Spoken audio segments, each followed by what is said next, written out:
El uso de la palabra el De las asambleísta asambleístas desde el Pavel Pleno de la Muñoz. Asamblea Nacional. Permítame, al ser la primera ocasión que intervengo, Presidenta, saludarles a todos y a todas, desearles éxitos en sus funciones, que son básicamente dos y fundamentales para el pueblo ecuatoriano: legislar y fiscalizar, y evidentemente agradecer a todo el pueblo, al menos aquel que votó por nosotros, por la opción de la Unión por la Esperanza en la provincia de Pichincha, para confiarnos el sagrado ejercicio de representar sus intereses, representar sus deseos y cumplir el mandato que nos dieron en urnas. No suelo o prefiero, Presidenta, definir los temas en los que se debe intervenir para que esta Asamblea gane en eficiencia, gane en optimización de sus debates y pueda ser más eficaz, más contundente lo que hagamos. Sin embargo, me animé a tomar la palabra para, desde otra entrada, coincidir con la intervención que hizo la legisladora que me antecedió en la palabra. Por las siguientes razones, Presidente. Primero, me parece que la asamblea que cerró, de la cual también fui parte, cometió y tuvo un error capital. Y este fue tener 3, 4, 5% de aceptación de la ciudadanía. ¿Por qué se dio ese 3, 4, 5%? Por algunas cosas que veo que podrían repetirse o que siento que de alguna u otra manera se han repetido en algunas de las sesiones que ya hemos tenido en esta nueva Asamblea Nacional. Primero, si nosotros no nos dedicamos a legislar sobre lo fundamental, lo esencial, y ejemplos han salido hoy, particularmente en la mañana cuando se hablaba de fiscalización, por ejemplo, y nos dedicamos a hacer el cambio del orden del día para que topemos temas que deberían ser de decisión administrativa plenamente, como por ejemplo el tema, qué sé yo, de los planes de telefonía celular o cualquier otro. Si es una decisión administrativa, que la tome el CAL, que la tome usted, presidente, y punto, se acabó. Esto no tiene que ser un debate de 137 asambleístas en una sesión del Pleno. Incluso creo que cuando hacemos el anuncio de estar a favor de una ley que ya fue votada por la Asamblea que terminó sus funciones, por la legislatura que terminó sus funciones, y en este momento espera un dictamen de la Corte Constitucional interesante, pero no es lo esencial, no es lo fundamental. Los temas centrales que al Ecuador le siguen preocupando son el desempleo, la pobreza, la inseguridad, la necesidad de que se reactive la economía y la producción. Y deberíamos encaminarnos a que la agenda legislativa cumpla con esos propósitos, esos deseos y esas exigencias del pueblo ecuatoriano. Así que si es que fue un error, un pecado capital de la Asamblea que terminó sus funciones, tener ese porcentaje de aceptación, sería un error aún mayor, ya de gravedad absoluta, Presidenta, que esta Asamblea cometa los mismos errores y nos lleve a ese mismo porcentaje de aceptación. ¿Cuál es el antídoto entonces para eso? Me parece que deberíamos ganar en eficiencia, deberíamos ganar en eficacia, deberíamos ganar en efectividad en los debates legislativos y en lo que estemos discutiendo en el Pleno de la Asamblea Nacional. En razón de eso, Presidenta, creo que una forma en la que vamos a poder darle ese mayor nivel de eficiencia es si las comisiones legislativas hacen el análisis necesario para sugerir que este Pleno archive proyectos de ley que o ya fueron tratados en otras iniciativas legales o no son tan contundentes como uno esperaría, menos aún sabiendo que las necesidades de la población son las que he señalado, o que podrían integrarse a otras reformas del mismo marco legal, pero que si las unimos serían más contundentes. ¿Cuántas reformas están previstas para el marco o el sistema de contratación pública? N, bueno, hagamos un ejercicio de juntarlas. Y las que no sean pertinentes, incluso porque hay una suerte de contradicción entre ellas, que haya también el ejercicio para que este Pleno pueda archivar algunas iniciativas. Entiendo que usted, Presidenta, y el CAL nos presentarán en los próximos días una agenda legislativa, y en ella vamos a encontrar un dato que nos va a sorprender, pero debemos de entender bien ese dato. Hay cerca de 400, si no me falla la memoria o si no estoy mal con el dato, proyectos de ley represados. ¿A qué se debe que haya tanto proyecto de ley represado? Entre otras cosas, a que la legislatura anterior, y esta no podría cometer el mismo error, no legisló de manera programática, sino solamente de manera coyuntural. No quiero decir que legislar de manera coyuntural no lo debamos hacer en algunas ocasiones, pero sí quiero decir que si nosotros nos dedicamos a hacer solamente legislación coyuntural y no legislación programática, vamos a tener exactamente el mismo o un número mayor de proyectos sin ser tratados que se hereden a la próxima legislatura que venga. ¿A qué me quiero referir?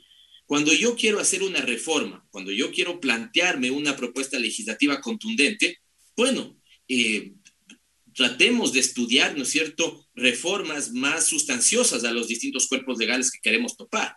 Pero si solamente me centro por la coyuntura, por la exigencia de un sector, por la necesidad de un determinado territorio, todas cosas válidas, es posible que me encuentre con muchos proyectos de ley que reforman solamente un artículo, ¿no es cierto?, de una o de otra ley. No quiero restarle importancia a ese tipo de reformas. Quiero decir que ese tipo de reformas también podrían en algún caso juntarse con otras y darle mayor sustancia incluso a los debates legislativos que tengamos en este pleno.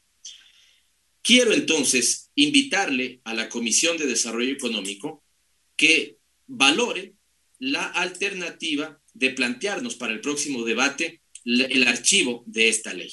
¿Por qué?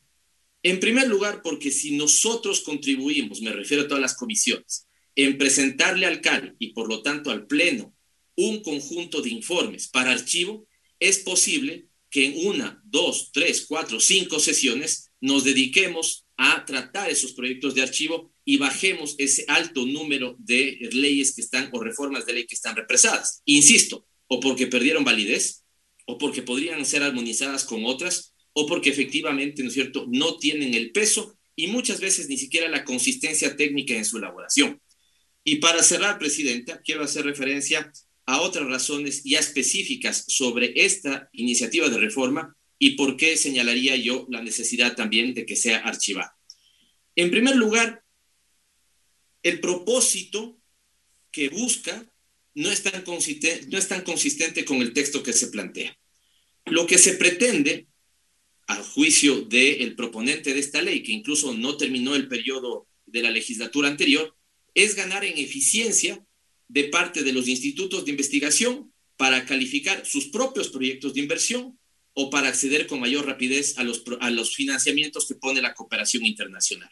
Voy a dejar lo segundo, que creo que tiene algo de relevancia, y centrarme un poco en lo primero, porque el sentido de la reforma no hace que esos institutos de investigación ganen en eficiencia. Los institutos de investigación, en definitiva, hay dos grandes grupos. Los públicos, que están adheridos o que están adscritos a la rectoría de algún ministerio, por ejemplo, el de energía sobre el Ministerio de Electricidad, o los otros tipos de institutos son institutos que son parte de universidades y dependen de esas universidades o están bajo el concepto de rectoría de esas universidades. Cuando las universidades condensan, concentran, consolidan su presupuesto institucional, evidentemente van a tener que tomar en consideración lo planteado por los institutos de investigación que son parte de esa universidad. Y las universidades van a tener que darle una consistencia a el presupuesto en su conjunto, porque si se deja en total libertad que cada instituto de investigación apruebe sus propios proyectos de investigación, mañana la universidad, ¿no es cierto?, se va a topar con una gran cantidad de proyectos de investigación, válidos seguramente muchos de ellos, generados en un instituto de investigación, aprobados por ese mismo instituto de investigación, pero que le tocará consolidar y cortar la torta, ¿no es cierto?, a la universidad, en este caso pública, que presente el presupuesto. De manera similar pasa con los institutos públicos que son parte de la rectoría de un ministerio, por ejemplo. Si yo tengo un ministerio que tiene 2 institutos de investigación, lo lógico será que en la presentación de esos proyectos de inversión sea ese ministerio el que tenga, en función de su rectoría, algo que decir sobre en cuál de ellos, ¿no es cierto?, potencia, cuál de ellos empuja y cuál de ellos lo deja represado. Pero es más ineficaz cuando no toman en consideración que las demandas que vienen de parte de los ministerios terminan concentrándose en 2 organismos. El organismo de planificación y el que tiene la última palabra, ¿no es cierto?, el organismo de finanzas públicas que consolida el presupuesto general del Estado. Por lo tanto, si yo le entrego mayor independencia a un instituto de investigación para que bypassee a su universidad o para que bypassee al órgano de planificación, ¿no es cierto?, lo que se va a topar ese instituto es que en la elaboración final del presupuesto general del Estado, tal vez su necesidad priorizada por ellos mismos no está contemplada por el Ministerio Rector de las Finanzas Públicas. Así que pierde efectividad en ese sentido. Para cerrar entonces, Presidenta, porque se me cumple el tiempo, creo, insisto, que los asambleístas en su conjunto nos podemos hacer todos un favor y hacerle un favor a la ciudadanía. Señor en primer lugar asambleísta, y se le después está al terminando órgano. el tiempo. Termino, Presidenta, con esta idea.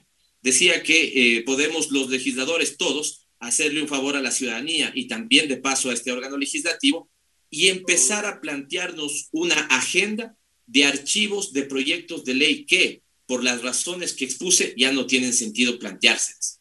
Y segundo, Presidenta, porque es fundamental que avancemos en el tratamiento de los temas que le siguen interesando al país. Y este, siendo un tema central, soy creyente de que si no invertimos en innovación, ciencia y tecnología, vamos a seguir rezagados en términos de desarrollo.